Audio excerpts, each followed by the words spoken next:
Hi, I'm Mo, and I definitely sold cat food to underage teenagers. And I'm TJ, and in response to Mr. John Peters' letter to me, my penis hole is normal sized. And yes, I do know that. And this is... It's still new to us, damn it. Welcome to It's Still New to Us, Damn It, the show where two slobs watch movies we've never seen before to become the smartest people in the universe. Once again, I am Mo, he is TJ, we're here to discuss movies.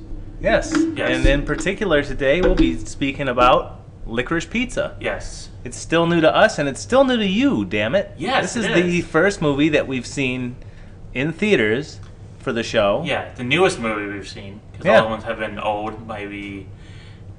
Probably the one before this, not the one before this, but the youngest one we've done, or the newest one we've done. What was it? It was, Oh, God. Yeah. What would it have been? I think it was I think it was Clifford, 1994. Clifford, wow. Yeah, that's the newest one we've done. Yeah, these modern movies with their sensibilities, they're too much camera movement. Everything was better in the old days. Yeah, it sure was. Yeah, women rights. No, I'm just kidding. Oh God. Well, if it makes you feel better, this movie takes place in a time when old school sensibilities ran amok. Naturally, there will be spoilers in this review. So if you haven't seen it, please go see it and listen to this podcast. Or if you don't really care, just listen to this podcast. Yeah, that's right. We don't care. Because I believe spoilers don't matter. I don't. No. If you tell me a whole plot of a movie, I would just still watch the movie and be like, oh. You can still appreciate it for its merits. Definitely. Yeah. Well, anyway. Should we get into this? Sure. Okay, so Licorice Pizza came out 2021, of course, written and directed by the auteur. Paul Thomas Anderson. Starring Elena Hyam from the band Hyam, Cooper Hoffman, Sean Penn, Fast Times at Ridgemont High, The Angry Birds movie, Tom Waits, Bram Stoker's Dracula, The Book of Eli, and Bradley Cooper, American Hustle, and The A-Team. And of course, Benny Safdie, Uncut Gems, and Good Time. That's right. There's a lot of people in this movie. Yeah. A lot of people. Yeah. I decided for this movie to find out how Paul Thomas Anderson is as a director, how he shoots, how he makes movies and all that stuff. And it's really interesting. He really is influenced by Robert Altman and Martin Scorsese, especially with the casting, because he always works with an ensemble cast. Except Robert Altman didn't work with I don't know if he worked with the same people or not, but he definitely had a bunch of people always. He had his usual suspects, and also he loved ensemble cast. Ensembles, yeah. Yeah, he's loved them. So he always used them, and for Paul Thomas Anderson, he does too. Yeah, and you can tell how much actors respect him because you have John C. Reilly in this movie for a second, a literal one line. Yeah. 2 seconds on Herman stage, Munster. And he's in full Herman Munster makeup. I was so delighted to find out that was him. I thought it sounded like him, but I didn't think for a minute it would be him. So now this is my second Paul Thomas Anderson movie. Yeah, I think this is mine too. Okay, I've seen There Will Be Blood. Same. Okay, so we're in the same boat here. Yeah. I definitely get the sense that actors respect him and want to be, or they respect his work. I have not seen what everyone says is his masterpiece in Magnolia yet, but I get the sense that he's a very keen filmmaker. Yeah, I definitely get that too. So while I was looking it up, his style has really changed throughout the years. Okay, so in the beginning, his first three films, which were Hard Eight, Boogie Nights, and Magnolia, it was a lot of fast-paced editing, some long shots, very Martin Scorsese-like. Okay. But then, what was after Magnolia? I forget. But after Magnolia, Punch Drunk Love, that was it. Okay. He started doing longer takes, simplifying it more. No fast editing, nothing like that. So we can see that in this movie, definitely, because it definitely lasts longer. I don't know. Maybe it does. I don't know. Do you remember the editing? Do you remember scenes lasting longer than they not should have, but just lasting longer? I thought it was pretty appropriately paced. Honestly, this will sound like it's not a compliment, but it's not. It's not saying it's long. It's saying that it takes its time. It doesn't rush things. It definitely can be a normal amount of time, but you don't see rapid editing or stuff like that. Yeah, you're right. You're right. No, and thanks for clarifying that. Yeah. It is. It's weird. When I saw the runtime for the movie, I was like, okay, that's pretty short, I suppose, compared to what we're used to these days. Yeah. With 2.5-hour movies left and right. But the movie feels longer, and I don't mean that in a bad way at all. This movie moves a mile a minute, really, and it packs a lot into it, and I can't wait to get into it here. Yeah. I can start with a synopsis whenever you're ready. Yeah, let's go for it. Sure. So, synopsis. High schooler, bit actor, and entrepreneur Gary Valentine strikes up a friendship with the 25-year-old Alana Kane, and the two of them form a deep bond as well as become business partners. Amidst the backdrop of 1973 in the San Fernando Valley, Licorice Pizza follows their many exploits, both shared and independent, as they encounter a recurring string of characters, both fictional and non-fictional, who ultimately lead them back to one another. Ultimately, the two find themselves romantically entwined, and some mild hilarity ensues. And I don't mean that meanly. Yeah. It's not a comedy, I would say. No. It's okay, so sorry to interrupt you. But No, go ahead. So what I learned from Paul Thomas Anderson, I watched videos about him and stuff like that. But he takes it from the Altman. Like I watched Nashville, which is supposed to be Robert Altman's magnum opus. I gotta watch it again because I was only paying attention half the time, but that's my own fault. But it's basically where it's not about plot; it's about just characters. The characters are the movie. So you just gotta follow these characters, and you go into it, and you like learn to maybe love or like enjoy these characters, and then it all descends into one giant moment at the end. Which now I know like some endings of his movies, which is kind of right because that's how like a lot of his movies end. That's how a lot of all of his movies end. Because spoilers of Nashville. In the end of Nashville, we follow all these characters. There's so many characters in Nashville. There's like 25 characters, and it all descends into this big performance for this politician. At the very end, one of the country singers gets shot. And then it all descends into a huge sing-along. Wow. So that's kind of like this movie, because it all descended into them kissing. That's true. The main thing. Yeah, that's very true. Yeah. It's a good way of putting it. So this is a very Robert Altman-esque. Yeah, well, like I said, this is basically what what auteurs do. They basically they steal from the best, but make it their own, or do it better. Sure. Yeah. Sure. I wanted to avoid calling this a slice of life movie, because it's so cliche. It just sounds so stupid. Yeah. But it kind of is, in a good way, again, because basically you only bond with these two characters. Yeah. There's like maybe his little brother, Gary's little brother is there for the ride, but really it's just these two, and there's like this just cavalcade of other characters that come in, and some of them played by really high-profile actors, and they're only there for a brief time. Exactly. Yeah. But they we'll get into it a little more later, too. They end up just cementing Gary. Their external influences end up cementing Gary and Alana's relationship. Now, elephant in the room. This movie does culminate in a relationship romantically between a high schooler, 15, I believe. Yeah. Maybe 16 at the end, and a 25-year-old. Yeah, or 28-year-old. Was she 28? Because he said, no, in the interview for the acting position, or one of the interviews, he was like, I'm 28. Like, 28? No, 25. Oh, shit. Yeah. Okay, well, either way. Either way, yeah. Is it wrong to say that you could not make this movie with the sexes reversed? No. I mean, you could, but it's... Well, the thing is, though, Gary is like perceived to be so grown up. And I think this movie, when I think of I was going to say Altman again, but Paul Thomas Anderson films, like the plot is not supposed to be what you think it is. Like Correct. The characters are not who you think they are. Like they usually give long monologues of like who they are, but it's not really who they are. They what they present to be. Like we present Gary as a very mature man who can run his own business, is successful in acting, but he's not. He's still a kid. He's still struggling. He's aged out of acting from that audition when he tried. Yeah, he spits the bit at that. He thinks he's going to be a big time actor, and then he pisses off Lucy. She was modeled after Lucy, definitely. wasn't she? Yeah, she definitely was. I don't know if she was actually her. Well, what I thought was striking is that the movie makes it known. They're very referential in that, it's illegal, or it's not right that they have a romantic relationship. No.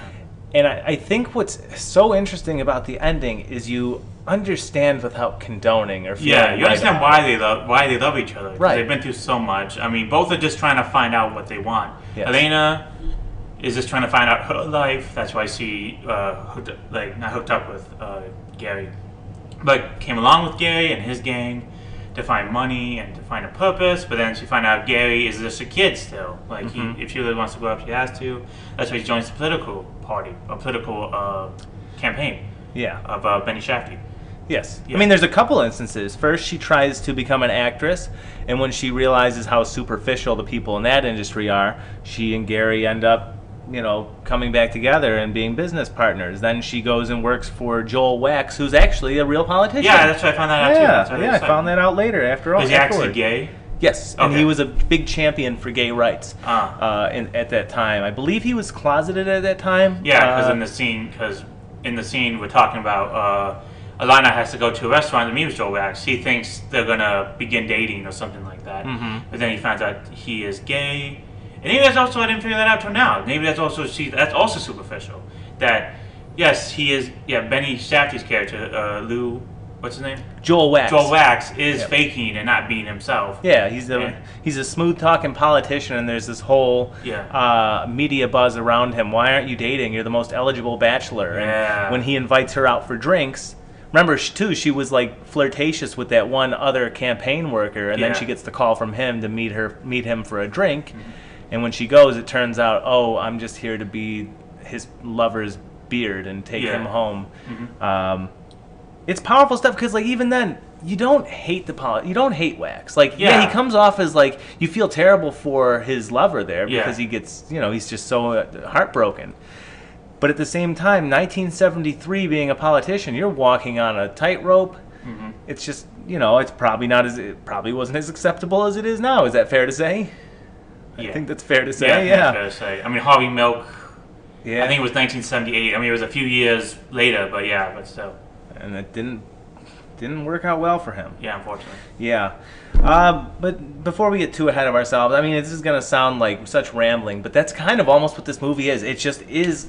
Yeah. Like I said, this is not a story. There's no story. It's just characters. There's following characters around. The characters make the movie. The characters actually are the movie. Yeah. Yeah. So. And it totally subverts expectations too. There are so many little things in this movie that I thought would come back later, and they never do. There's a scene when he becomes a waterbed salesman, and he's selling it like a Comic-Con type of thing. Yeah. And when he's talking with Elena there, he gets bull rushed from behind by some police and gets arrested. It's a case of mistaken identity, and he's brought to the jail. And moments later, he's released because they find out he's not the guy they're looking for, and it never comes back. Yeah. There's no repercussion. I think that was the setup that they care for each other, or Lana cares for Gary. Oh, of course. So. Yeah. Of course, that's the byproduct of it. But all I'm saying is, like, something like that almost seemed like it would be like a big plot point. Like, maybe he'd get wrapped up in something. But, again, I should have known better. I've never seen other than the There Will Be Blood, I didn't know what to expect from Paul Thomas Anderson. The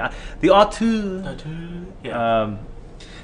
But I found that there was a lot of subverting expectation. Yeah. I thought, like, for instance, when Sean Penn's character, who's this big shot Hollywood executive filmmaker, takes Alana. No, Sean Penn's the movie star.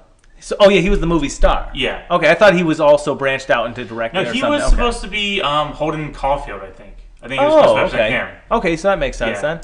Well, Alana auditions for him and a producer, I believe, and. Sean Penn starts putting the moves on her and asks her if she wants to get drinks with him. But that's my favorite thing was that Sean Penn, he was just doing dialogue from his movies. That was a great scene. Yeah, it's just like, what are you doing? Like, what are you talking about? I love that scene with Tom Waits, and I'll get to it in just a minute here. But again, with the subverting expectations, and maybe I'm just a normie or something, or had the wrong mindset going into this, but like he just comes off as kind of like he's got an ulterior motive. And at that time in Hollywood, I can think, again, even nowadays Hollywood, maybe you can still see that in people. He takes Alana out for drinks, and I'm thinking the whole time, oh God, when is he gonna become like? When's he gonna cross the perv line? And he never does. He's so far up his own ass that he forgets all about her, and it's hilarious, frankly. Yeah. Well, also that scene is to set up, like, just try to make Gary jealous. I want to call him Jimmy because he seems like a Jimmy, but his name's Gary. Is to make Gary jealous. And when Gary comes in with Paul Thomas Anderson's daughter, actually, he's just like, I can do that. Like, he's trying to show his friends that he can do anything that this Hollywood guy can do. But he's just trying to show Alana he can do anything this Hollywood guy's trying to do. Right. But then he gets all swept up with everything. And these two then reconnecting again because he decides to show off the whole bar. And I guess this really happened to, I don't know who, I forgot who, but actually a celebrity went out to a parking lot and jumped a fire pit. Wow. Yeah. So that's what happened. Tom Waits convinced Sean Penn to jump a fire pit at a golf course. Who was Tom Waits? Was he a director or something, or he was just another Hollywood legend? Or I think so. I don't know exactly, but he brings there's such an atmosphere in that scene of just this smoke-filled bar in the 70s and all these Hollywood actors just rambling on about their successes, and like it's just so grimy in a way, isn't it? And like that scene cracked me up too, because I'm like thinking, I'm watching it and they're talking in their own movie dialogue and like speaking all Hollywood, all big shot. Yeah, right. And like it really is like another language. I'm sitting in the theater thinking, am I having a stroke? Like I can't understand. Like he's saying words. Stroke at the same time because he's like, what are you saying? Yeah. Why are you saying these lines? Like it's geniusly written too, because I know these words.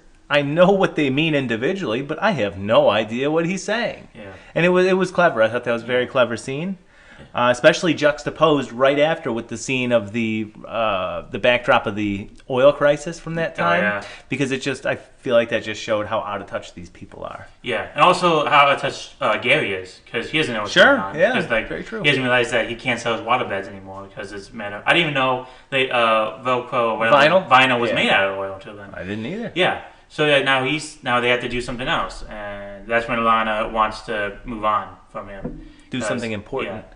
Want to talk about the Jason Peters scene now? John Peters, yeah. John Peters, I mean, sorry. Yeah, why not? This was probably the best scene in the movie.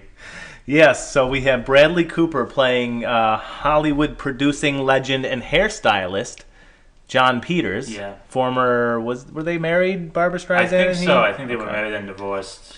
All I know is he produced a wide range of movies from Caddyshack to Batman. Yeah. And was a real character if you listen to the Kevin Smith story about him. It's really the stuff of legends. Look at YouTube that. Yeah. But yeah, Bradley Cooper plays John Peters, who hires Gary and Alana to install a waterbed for him. But they get there while he's leaving for a date, right? With movie theater at the movie theater, and he basically, in so many words, threatens to kill Gary's little brother if they make even the slightest mess of his house. I love the scene. Like we had no gas. Like, you see that car? It has gas. Then he comes back later. It's like, where the fuck is the gas can? He's throwing everything around in his garage. Yeah, he doesn't give a shit. Okay, one thing about this movie is I love the background, not just like the sets, but like the actual background, because everything, like little things go on in the background we don't know about. Mm-hmm. Like when John Peters, Bradley Cooper, you see at the very end of that scene when like Alana's sitting down in the corner, Gary Peters just throws a trash can through a window and then hits on people who are playing tennis at like night. Yeah, they're walking by. Yeah, goes up at night at the rocks, buries them. Yeah, it's like. Yeah, that was. Yeah, then you got the John C. Reilly cameo. That was great. It's Herman Munster dealing with some fans, and he's all irritated because they're not even set up yet. Yeah, at the very end, Alana's sister, who's actually her real sister, Chaim the band's in this, and so I read that. Chaim's parents are in this too. That's what I read. Yeah, I couldn't believe it. Yeah, when Alana's sister's getting fucked by that one guy on the pool table. Mm-hmm. Yeah. Yeah. Yeah, there is a lot of great mise en scène. How do you pronounce it? Mise en scène. Mise en scène. Yeah. There really is a lot going on, and again, that's a keen attention to detail by a true artist. Yes. I like that the movie doesn't spoon feed the audience too. For instance, you know that Gary lost his acting career without them explicitly telling you. He goes in for that audition. Show don't tell, and correct. Show audition. You see all the young kids, and you just see Gary just like slowly undoing a vest. Is like, no, you're not gonna get the part. Yep, no it's all told through the casting director's eyes. Played by Maya Rudolph, who's the wife of Paul Thomas Anderson. Oh, I didn't know that. Yeah. Cool, very nice. And yeah, like it all stemmed from he pissed off Lucy. Yeah. By telling an off-color joke during one of her shows. I want to ask you this: who do you think the guy in the 12 shirt was? The 12 shirt? So there's a guy who is... So Alana's working with the mayor, the mayoral campaign. I think he was trying to find out if he was gay or not. I think that was the main thing. So I have a couple theories, but again, I love it. So she's working at the campaign office, and it's a real scene that's almost felt straight out of Taxi Driver. Mm-hmm. When Robert De Niro's character goes into the campaign office and he's looking for. Maybe that is because once again he just inspiration from Martin Scorsese and Robert Altman and probably many other. Oh, good point. Yeah, many other directors that we didn't probably see in this movie. Good point. Yeah, but there's this guy with long hair and he's wearing like a tank top with the number 12 on it, and he's hanging around the mayoral campaign office. And then later he's at the restaurant where the Joel Wax is trying to get Alana to take his lover home. And you never find out who this guy is. Now, I had a couple theories. The first one, the obvious one, is maybe he's a spy for another campaign trying to get the dirt. Mm-hmm. But this one I find a little more compelling, is maybe he's a former lover. Because if he's a spy, he's not fitting in very well. Yes, he's not blending in. He's got long hair, and he's got the cut-off sleeves, and he literally walks into the campaign office at one point looking for presumably Joel Wax. And if you're a spy, that's not really good spy stuff.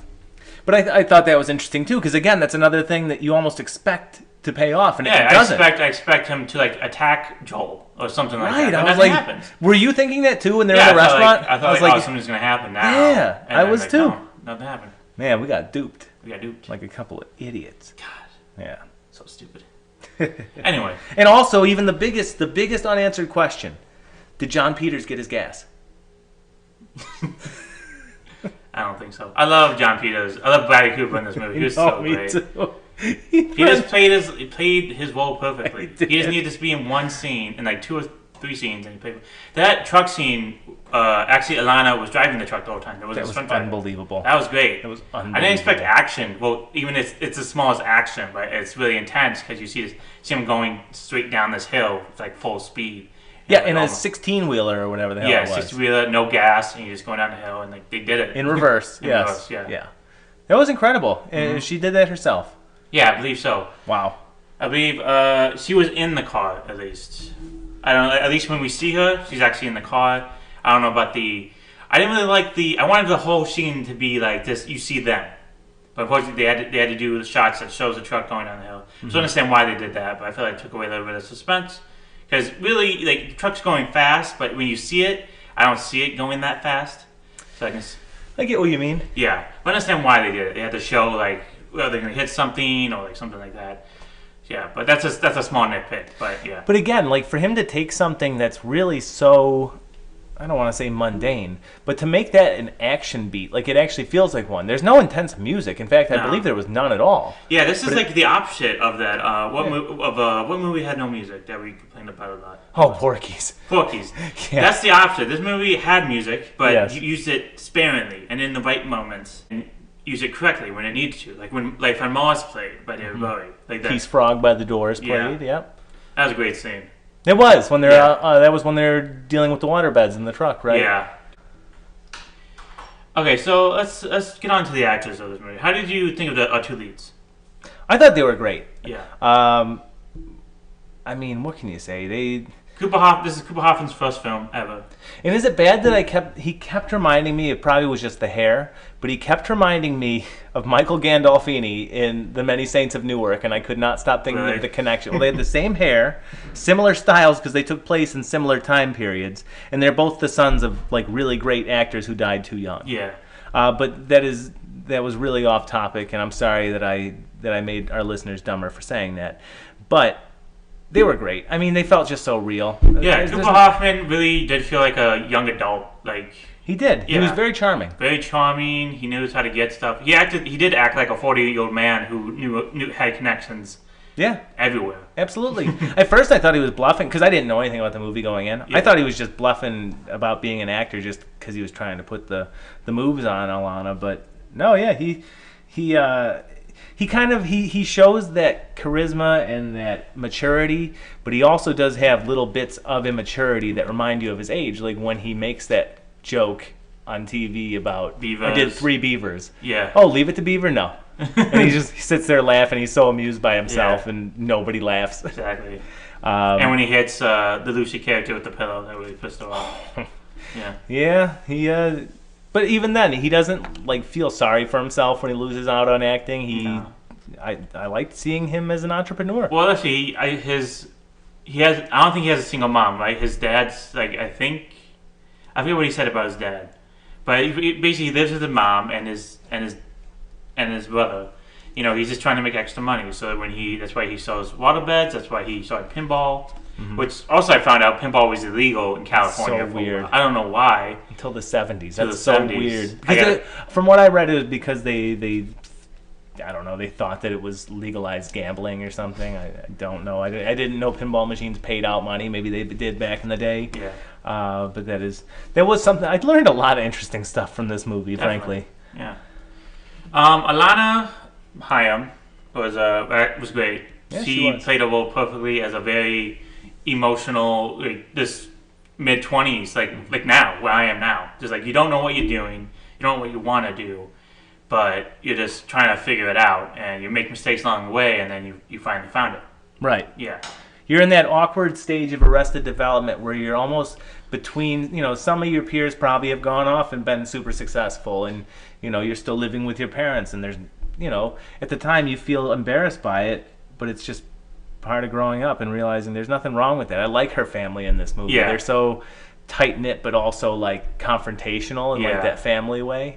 I love when her sister... care, because mostly Alana just brings up everything, because they think they're judging her. Yeah. So they're just like... So every time like their sisters come up, like we don't care. Like I love when she walks in the bikini and her dad just, what the fuck? So good. The Haim parents really showed out this one. They did. They were funny.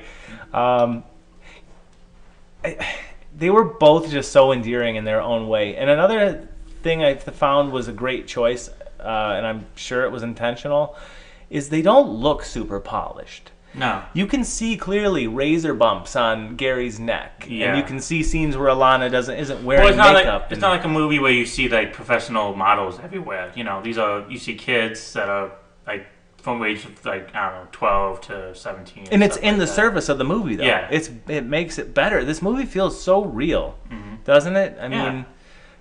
Well, I think that was trying to get like the picture of the 70s, what it was really like. And sure. The gas shortage, like the clothes, everything. Also done greatly. I actually got a lot of facts about this movie. It's really actually interesting. Let's see. None of the young cast members were aware that Bradley Cooper was involved in the film until he was charging at them in full costume as the cameras were rolling. The final take used in the film where John Peters introduced themselves and asked who he is in charge was the first time Cooper Hoffman and Alana Haim met him. Wow. Yeah. That's incredible. That is great. Let's see. John Peters tells Gary, he's from the streets multiple times, as you said. Kevin Smith brought this up multiple times. I was dying when he, Mm-hmm. Meanwhile, the guy's a hairdresser for Barbra Streisand and dating her. That's so funny. You know who lives here? You know who my girlfriend is? Barbra Streisand. Sand. Oh, that was so funny. The scene with the motorcycle was inspired by Paul Thomas Anderson hearing as a child that Evel Knievel attempted to jump a number of vehicles on his motorcycle outside a bar in the valley, but instead of making the jump, he drunkenly crashed into a parked car before even making it. Oh, jeez. Yeah. The term Licorice Pizza is slang for vinyl record, particularly albums, which are LPs, and also was named after a local record store. No way. Yeah. Licorice Pizza. That makes sense. That's interesting. Mm-hmm. That's very interesting. I was wondering about the name. When Alana and Gary are reading newspapers as President Richard Nixon delivers an address about the oil crisis, Gary looks at an ad for the pornographic film Deep Throat, which is a callback to the president's inquiry, because the guy who found it was Deep Throat. Oh, that's right. Yeah. Yep. Didn't even realize that. You're right. Yeah. Paul Thomas Anderson got the idea for this film in like 2001. He was just walking around a middle school in LA. I don't know why. Maybe for filming locations or something like that. And he saw it was on picture day, and he saw a young kid talking to a photographer. And then he thought, what if they had a relationship? Interesting. And that's basically how it came. A lot of this film is based on the experiences of Gary Gottsman. That's how you pronounce his name. Goettzman. He's a producer. He produces tons of movies, like really famous ones. One that I liked really a lot was Stop Making Sense. And also he was in the original Your Minds and Ours with Lucille Ball. Okay. Yeah, wow. So that's where I got that story. Okay, that makes sense. He also did sell waterbeds and pinball and had a pinball arcade. Oh, nice. Yeah. And he did deliver waterbed to John Peters. So that's where it came from. Yeah. I have an interesting fact. The guy that plays Mr. Jack, the guy that introduces Gary to the waterbed product, is played by George DiCaprio, who is the father of Leonardo DiCaprio. Oh, that's cool. I thought yeah. Also, I just have the things that usually are in his films. Characterized by depictions of flawed characters, aka we got Gary and Elena, two people trying to grow up in different ways. Themes are dysfunctional families, alienation, loneliness, and redemption. Basically, them trying to figure out their lives. Use a lot of the same actors. This one actually didn't use a lot of the same actors. Because one unfortunately for the stream Hopkins dead, so he used his son. She's the drummer in a band, so she's not an actor at all. I don't know if he worked with Sean Penn before. I don't know if he worked with Tom Waits before. I forget. But yeah, he didn't really use a lot of the same ensemble cast, except for John C. Reilly, who had a small cameo in the movie. The inciting incident is always the characters meeting. So when the characters meet, that's when the movie begins. Which coincidentally is the beginning of the movie. Yeah. Yeah. Exactly. So yeah, once again, after the first 3 films, there's no style to it. Basically, it's dialogue. Once again, the characters are in the movie. So it's basically the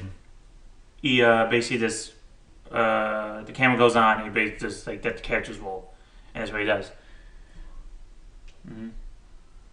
Let's see. So this one hits all the PTA boxes. Yeah, definitely.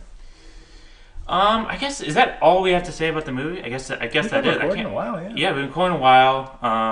But I guess that's it. I mean, let's see. The budget was $40 million. Box office $14.9 million. That's mostly because of the pandemic, and also it's not really a major blockbuster movie like a comic movie or something. I will say though, it's gotten a lot more buzz than I feel like a movie like this normally would. Yeah. So that's good.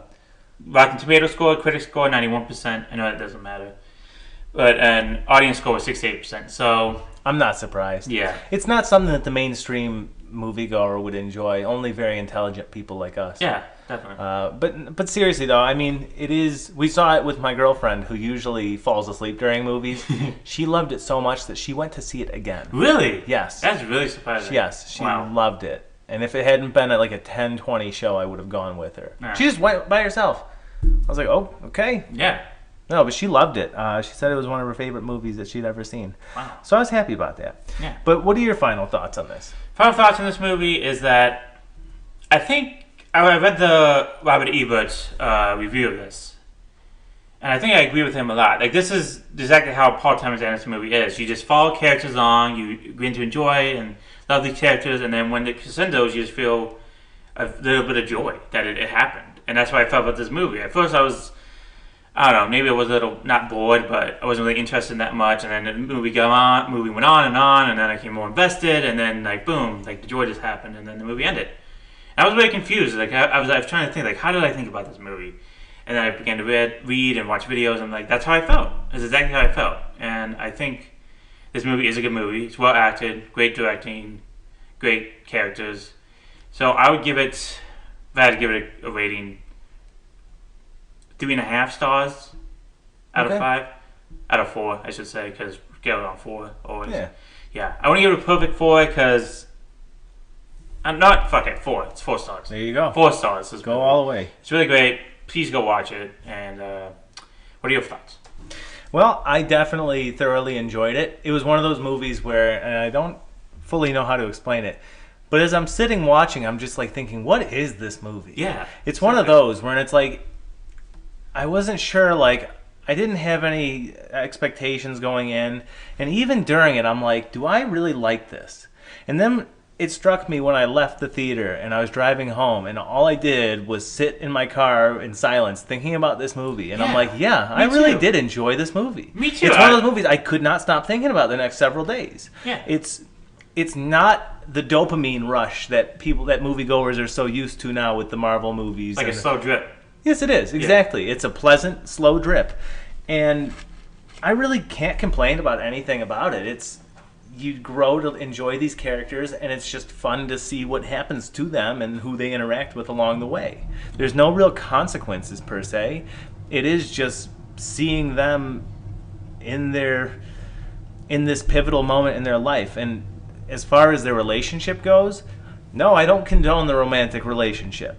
But what I will say that I think the movie says profoundly with that relationship is that we all hit a certain level of our maturity, but it can come at wildly different times for different people. Mm-hmm. You know what I mean? They kind of are in the same point in their lives, this pivotal moment where they have to define who they are. And she's, 13 years older then? Yeah, something like that.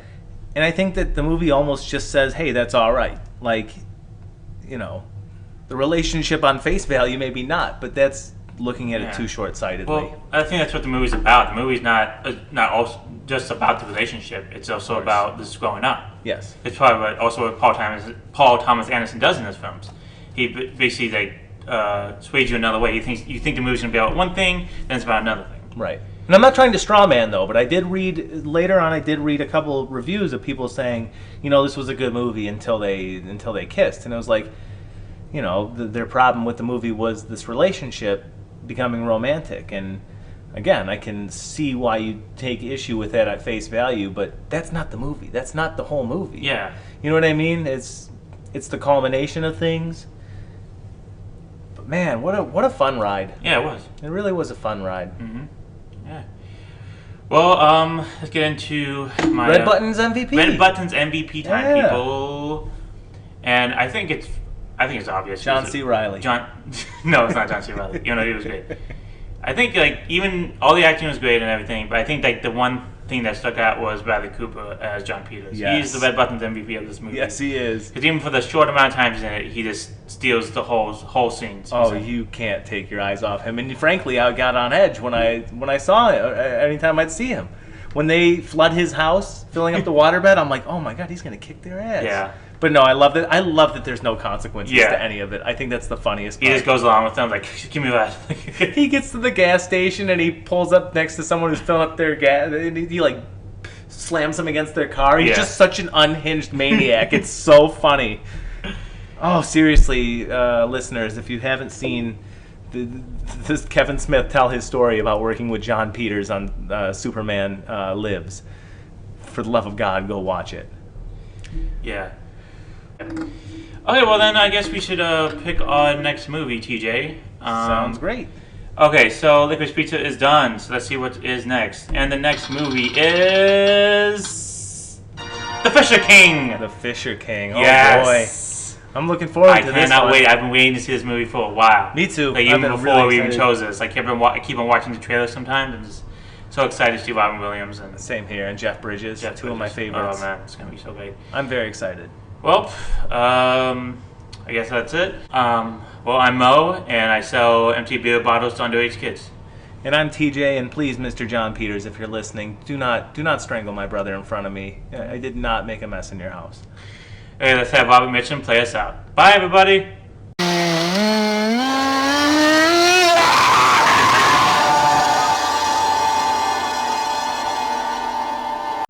If you like our podcast, then please like, subscribe, follow, or whatever you have to do to keep on listening. We're on SoundCloud, Spotify, and Anchor. And hopefully more podcast streaming services soon. You can follow us on Twitter at @it_Dammit and on our Facebook page just titled It's Still New to Us. Why? Facebook hates us. That's why. Thank you for listening and hope you enjoyed the show.